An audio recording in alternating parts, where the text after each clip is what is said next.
চীনের জুনি শহরে অনুষ্ঠিত ১৯তম জুনিয়র এশিয়ান আর্টিস্টিক জিমন্যাস্টিক্স চ্যাম্পিয়নশিপে ভারতীয় জুনিয়র মহিলা দলের কোচ হিসেবে দায়িত্ব পালন করেছেন ত্রিপুরার গোল্ডেন গার্ল দীপা কর্মকার।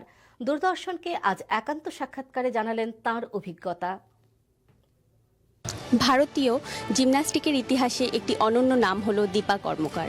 দেশের জন্য একের পর এক গৌরব অর্জনের পর এখন তিনি এক নতুন ইনিংস শুরু করেছেন।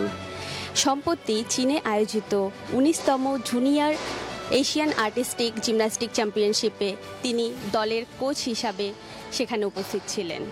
তো এই খেলোয়াড় থেকে একজন কোচ, তার এই যে জার্নি, সেখানে তার অনুভব এবং তার এক্সপিরিয়েন্স কী ছিল, আসুন তার থেকে জেনে নেব। প্রথমেই আপনাকে অনেক অনেক অভিনন্দন। তো এতদিন আমরা আপনাকে একজন খেলোয়াড় হিসাবে চিনে এসেছি, আর এখন আপনি একজন কোচ। তো ভারতীয় যে টিম, তাদেরকে নিয়ে যে চীনে আপনি গেলেন, তো সেখানে আপনার অভিজ্ঞতা কেমন ছিল? সত্যি অতুলনীয়। যে প্রথমে আমি নিজেই খেলতে যেতাম, আর এখন অন গ্রাউন্ড বাচ্চাদের নিয়ে যাওয়া, ইন্ডিয়া রিপ্রেজেন্ট করা, ইটস ড্রিমস। বাট এত শর্ট পিরিয়ডে, লাস্ট 1 ইয়ার হয়নি আমি ফুললি কোচিং স্টার্ট করেছি। এবং এখান আমাদের ত্রিপুরার থেকে একটা বাচ্চা সেই টিমে ছিল, শ্রেয়াংশী রয়, এবং সে আমার কাছেই করছে। এবং রিয়েলি প্রাউডলি কি ইন্ডিয়া টিমকে রিপ্রেজেন্ট করা। ওয়েস্ট বেঙ্গলের 3 জন ছিল, উত্তরপ্রদেশের 1 জন ছিল এবং ত্রিপুরার 1 জন।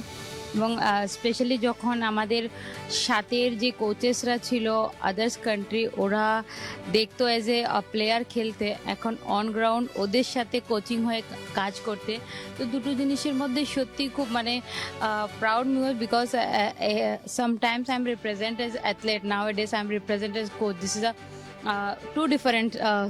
স্পেশালি যখন পোডিয়ামে বাচ্চারা করছে আর আমরা নিচের থেকে ওদের ডাইরেকশন দিচ্ছি, এটাই আলাদাই অনুভব ছিল। সবসময় স্যার বলতো, যখন কোচ হবি তখন বুঝতে পারবি কোচের মর্মটা কি, কোচ কীভাবে পরিশ্রম করে, কতটা টেনশানে থাকে।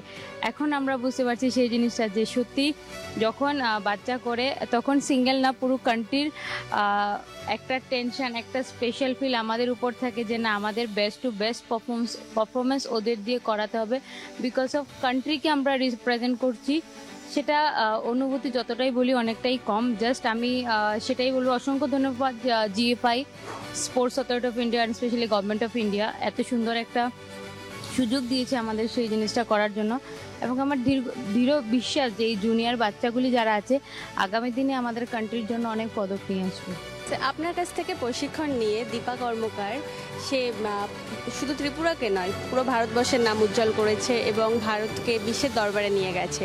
তো সে আপনার ছাত্রী হিসাবে, এবং আজ সে নিজে একজন কোচ। তো এই পুরো ব্যাপারটা আপনার কেমন লাগছে, আপনার অনুভূতি কেমন? আমি খুব আনন্দিত, আমি খুব গর্বিত যে দীপাকে তৈরি করেছি অ্যাজ এ প্লেয়ার।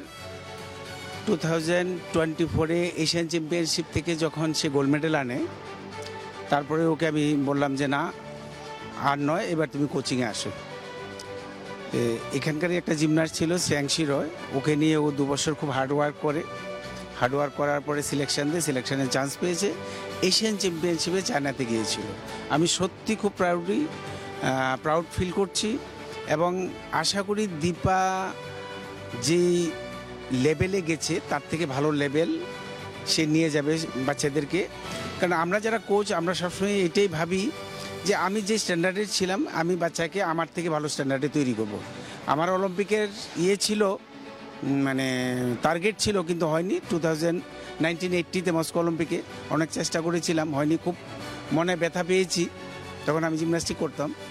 তখন একটা প্রতিজ্ঞাবদ্ধ হয়েছি যে না, দেখি কী করা যায়, আমি চেষ্টা চালিয়ে যাব। এরকম চ্যালেঞ্জ করিনি যে আমি পাঠাবই, যে চেষ্টা চালিয়ে যাই, দেখা যাক কী হয়। ওই দীপাকে নিয়ে খুব হার্ড পরিশ্রম করেছি। দীপা খুব জেদ্দি ছিল, স্যার আপনি শুধু বলেন আমাকে কী করতে হবে। তো এই ধরনের জিমন্যাস্ট পাওয়াটাও খুব ভাগ্যের ব্যাপার। পরিশ্রম করেছি, এখন রেজাল্টও মোটামুটি পেয়েছি। এখন দেখা যাক দীপা কী করে। এতক্ষণ আমরা শুনে নিলাম দীপা কর্মকারের কথা। উনি আশা প্রকাশ করেছেন যে ভবিষ্যতে ত্রিপুরা থেকে ওনার থেকেও আরও অনেক বড় মাপের খেলোয়াড় বেরিয়ে আসবে। ত্রিপুরার NSRCC থেকে ক্যামেরা পার্সন সুব্রত সাহার সঙ্গে আমি সোহানা মুন্সি, দূরদর্শন সংবাদ, ত্রিপুরা।